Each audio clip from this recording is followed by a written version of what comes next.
বিসমিল্লাহির রহমানির রহিম। আলহামদুলিল্লাহি রাব্বিল আলামিন।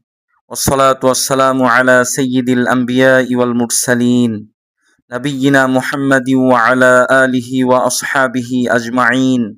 আম্মা বা'দ। সম্মানিত দর্শকবৃন্দ ও শ্রোতা মণ্ডলী, আসসালামু আলাইকুম ওয়া রাহমাতুল্লাহি ওয়া বারাকাতুহু। সর্বপ্রথম মহান আল্লাহ তাআলা শুকরিয়া আদায় করছি, যিনি তার অসীম অনুগ্রহে আমাদেরকে কুরআনুল কারীমের মতো মহামূল্যবান নিয়ামত দান করেছেন।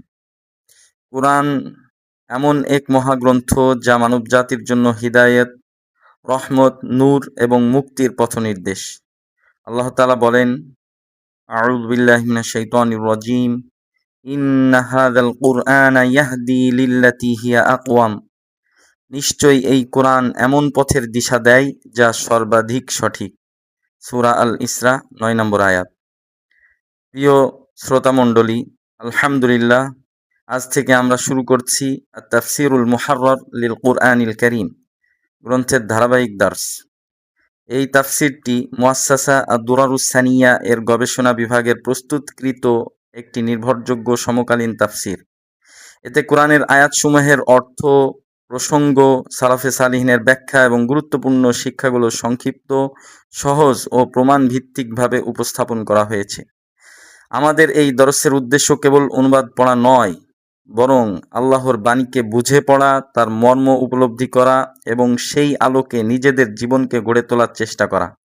এই ধারাবাহিক দরসে আমরা প্রতিটি আয়াতের সহজ ও বিশুদ্ধ বাংলা অনুবাদ, শব্দগত ভাষাগত বিশ্লেষণ, নির্ভরযোগ্য তাফসিরের সারাংশ, আয়াত থেকে প্রাপ্ত শিক্ষা ও আমল এবং প্রয়োজনীয় ফিকহি ও আকীদাগত দিকগুলো আলোচনা করব ইনশাআল্লাহ। আপনাদের কাছে বিনীত অনুরোধ, পুরো দরস মনোযোগ দিয়ে শুনবেন, গুরুত্বপূর্ণ বিষয়গুলো নোট করবেন এবং যদি উপকারী মনে হয় তাহলে অন্যদের কাছেও পৌঁছে দেওয়ার চেষ্টা করবেন। কেননা রাসূলুল্লাহ সাল্লাল্লাহু আলাইহি ওয়াসাল্লাম বলেছেন, খায়রুকুম মান তাআল্লামাল কুরআন ওয়া আল্লামাহ।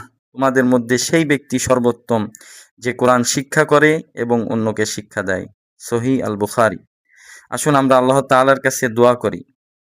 আল্লাহুম্মা ইফতাহ আলাইনা ফুতুহাল আরিফিন ওয়া আল্লিমনা মা ইয়ানফাউনা ওয়ানফা'না বিমা আল্লামতানা ওয়াজআলিল কুরআনা রাবি'a কুলুবিনা ওয়া নূরা সুদুরিনা ওয়া জালা'a আহজানিনা ওয়া যাহাবা হুমুমিনা ওয়ারযুকনাল আমালা বিহি আনা'আল লাইলি ওয়া আতরাফান নাহার। আমিন।